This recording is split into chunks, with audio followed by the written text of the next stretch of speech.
Kiai Haji Uci Turtusi atau yang kerap disapa dengan panggilan Abuya Uci, lahir di Kampung Cilongok, Pasar Kemis, Tangerang, Banten.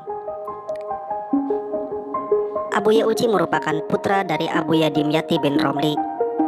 Beliau wafat pada hari Selasa 6 April 2021. Abuya Uci memulai pendidikannya dengan belajar langsung kepada ayahnya, Abuya Dimyati bin Romli.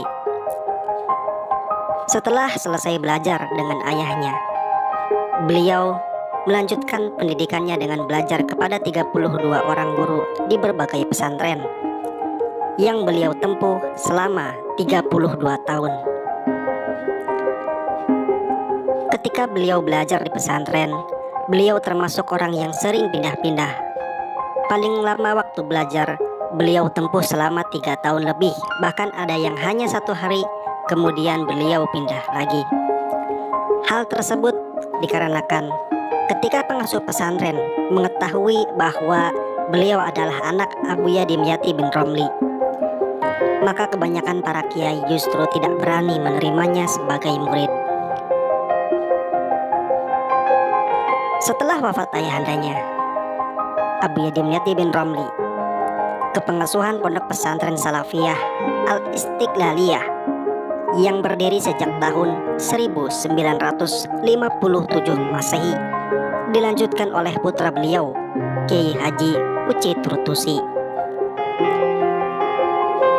Pondok pesantren tersebut berada di Kampung Cilongok, Desa Sukamantri, Kecamatan Pasar Kemis. Saat ini di lingkungan komplek pesantren terdapat 4 masjid. 3 masjid berada di dalam pesantren dan 1 lagi berada di luar pesantren. Dengan berdirinya 4 masjid menjadi hal menarik karena pondok pesantren ini berada dari pondok pesantren pada umumnya yang hanya memiliki 1 masjid.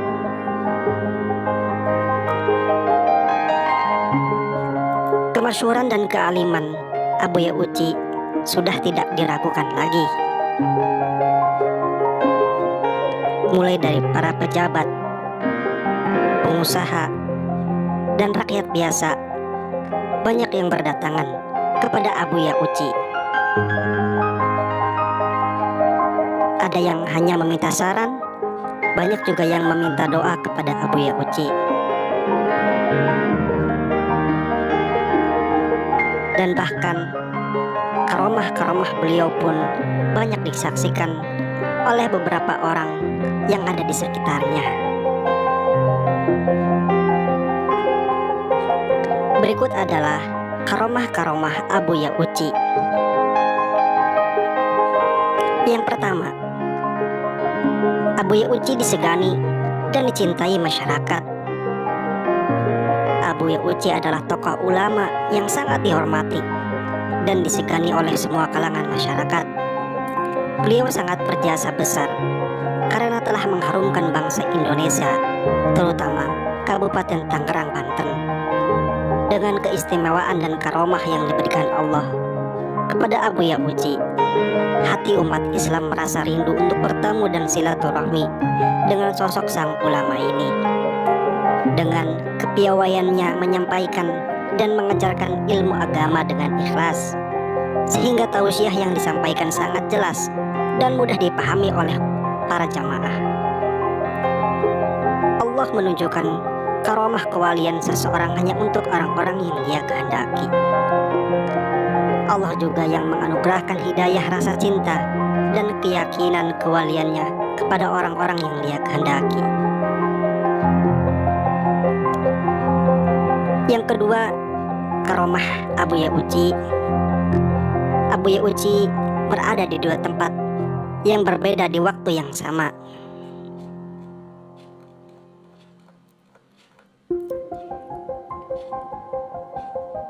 Sekitar belasan tahun yang lalu, saat pertemuan ulama-ulama sedunia yang diadakan di Yaman,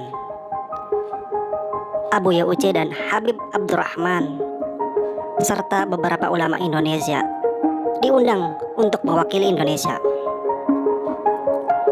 Habib Habib Abdurrahman mendapatkan tempat duduk di sebelah Abuya Uci.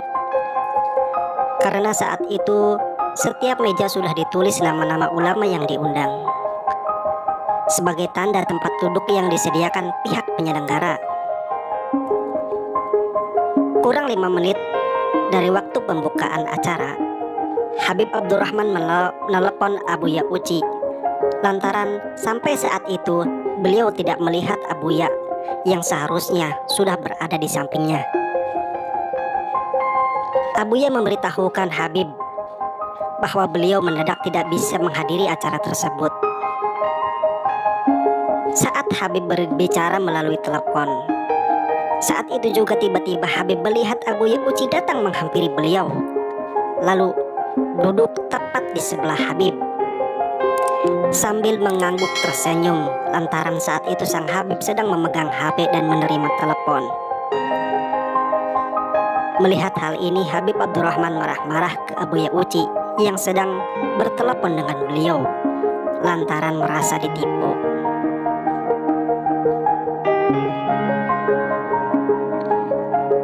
Kemudian Habib Abdurrahman meyakinkan dan bertanya kepada Abuya Uci bahwa jangan sekali-kali berbohong, karena dia melihat dengan mata kepala bahwa di sampingnya adalah Abuya Uci. Lantas Abuya Uci di telepon tersebut menjawab dan meyakinkan bahwa yang ditelepon itu adalah Abuya Uci, bukan siapa-siapa.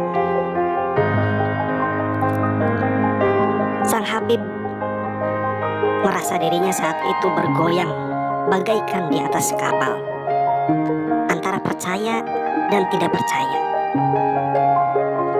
Tidak percaya, tapi suara di telepon adalah suara Abuya, dan yang beliau telepon adalah nomor telepon rumah Abuya Uci.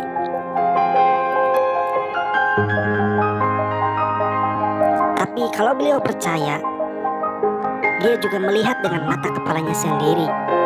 Beliau melihat Abuya Uci duduk di sebelahnya sambil memandang beliau dengan tersenyum.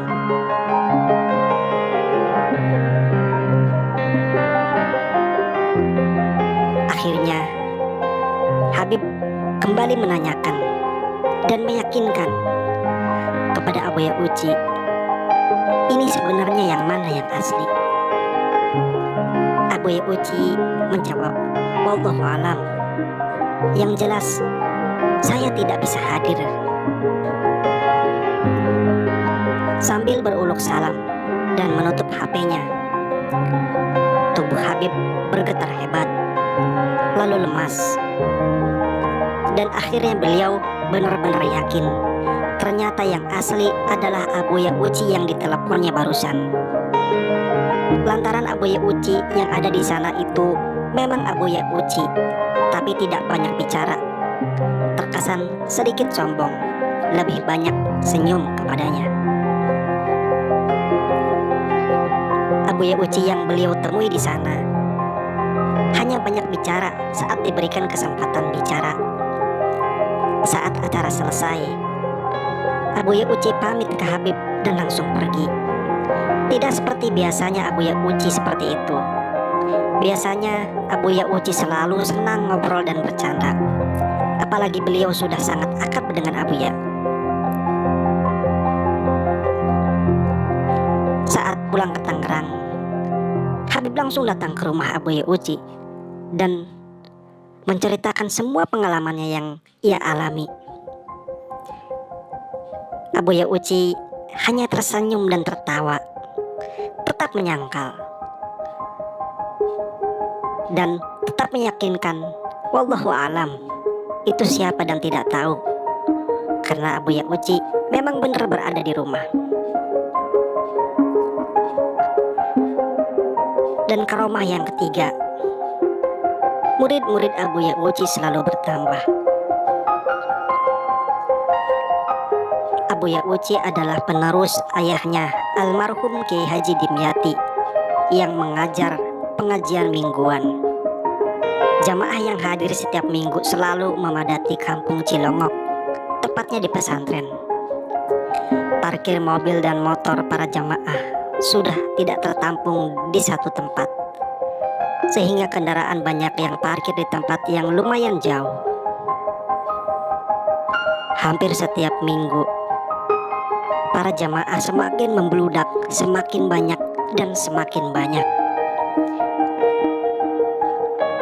Dan karomah yang keempat, Abuya Uci memiliki 2 raga. Dikisahkan saat beliau mondok di Abah Yusuf Caringin. Semenjak pagi, Abuya Uci mengobrol dengan Mang Hadi, yaitu anak Abuya Yusuf. Segerombolan santri datang menghampiri mereka dan menegur kepada Abuya Uci, mengapa tidak mengajak mereka sowan kepada salah satu kiai hikmah di Tangerang. Padahal mereka santri juga ingin ikut sowan kepada kiai hikmah tersebut. Tapi beliau Abuya Uci selalu mengelak bahwa semenjak tadi pagi beliau hanya berdua saja mengobrol dengan Mang Hadi. Hal tersebut dibenarkan oleh Mang Hadi. Usut punya usut, ternyata segerombolan santri itu habis sowan dari kiai hikmah tersebut dan mengatakan bahwa baru saja seorang santri bernama Uci sudah pulang dan dia hanya diberi 3 ikat singkong. Bang Hadi juga ikut penasaran, sebab semenjak pagi mengobrol dengan Abuya Uci, tetapi 3 ikat singkong itu juga ada di kamar Abuya Uci. Begitulah semenjak masih muda, beliau Abah Kiai Haji Uci Tursusi sudah menampakkan karomahnya. Wallahu a'lam. Yang kelima, bisa mengetahui isi hati seseorang. Kisah ini diceritakan oleh salah satu jamaah atau tamu Abuya Uci saat silaturahmi di kediaman beliau. Saat itu sang tamu menunggu antrian panjang untuk menghadap beliau. Pas saat liburan, giliran tamu tersebut mau menghadap, datanglah rombongan tamu yang lainnya salaman dengan beliau. Dan akhirnya sang tamu itu mundur ke belakang. Tapi batinnya berkata, wah, ini kemungkinan bakal keselang oleh orang banyak jamaah yang lain. Tidak berselang lama, Abuya Uci memanggil tamu tersebut dan menyuruh maju duluan. Di lain kesempatan, tamu tersebut kembali bersilaturahmi. Sekaligus itu adalah pertemuan terakhir dengan Abuya Uci. Selain bersilaturahmi, tamu tersebut ingin meminta saran dan meminta nama untuk anaknya yang baru lahir. Akan tetapi sebelum beliau keluar dari rumah untuk menemui tamu-tamunya, tamu tersebut berkata dengan temannya, kalau saya nanti dikasih nama oleh Abuya Uci untuk nama anak saya, namanya akan ditulis di sebuah kertas. Soalnya kalau tidak ditulis pasti nanti akan lupa. Tetapi apa yang terjadi setelah beliau bersilaturahim, ngobrol, dan meminta nama kepada Abuya Uci? Ternyata Abuya Uci sengaja menulis nama itu di depan amplop dan memberikan nama itu kepada si tamu tersebut. Seakan-akan Abuya sudah mengetahui apa yang ada di dalam hati seseorang. Wallahu alam.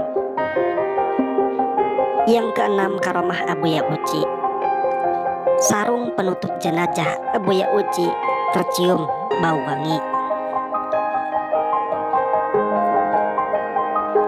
Saat selesai prosesi pemakaman Abuya Uci Trutusi Cilongo, jamaah berdesakan di makam tersebut dan berebut sarung bekas penutup jenazah beliau. Akhirnya sarung tersebut diamankan petugas Satkus demi menjaga ketentraman. Dari hasil kompromi, akhirnya sarung tersebut diamanatkan kepada seseorang petugas Satkus yang berasal dari Legok, Tangerang, yang untuk sementara akan disimpan petugas tersebut dan nantinya akan dikembalikan ke keluarga Abuya Uci. Saat satu hari sarung tersebut disimpan sang petugas Satkus di rumahnya, tiba-tiba rumah beliau didatangi seorang sesepuh di kampung Legok. Sang sesepuh menyangka beliau sedang mengadakan hajatan lantaran mencium aroma yang sangat wangi dan suasana rumah terlihat terang benderang, serta melihat banyak pemuda yang gagah dan berparas tampan keluar masuk rumah sang petugas Satkus tersebut. Padahal saat itu rumah tersebut tidak mengadakan acara apapun. Saat diberitahu bahwa rumah tersebut menyimpan sarung bekas penutup jenazah Abuya Uci, sang sesepuh pun menangis terharu lantaran beliau meyakini bahwa aroma wangi dan apa yang dilihatnya itu ternyata berasal dari sarung bekas tersebut. Beliau terharu lantaran bahkan setelah pupus pun karomah Abuya Uci masih dapat terlihat dan dirasakan. Bukan hanya dilihat dan dirasakan sang sesepuh, bahkan hampir semua orang yang melintas di depan rumah sang Satkus tersebut, hingga membuat rumah sang Satkus jadi ramai dikunjungi orang.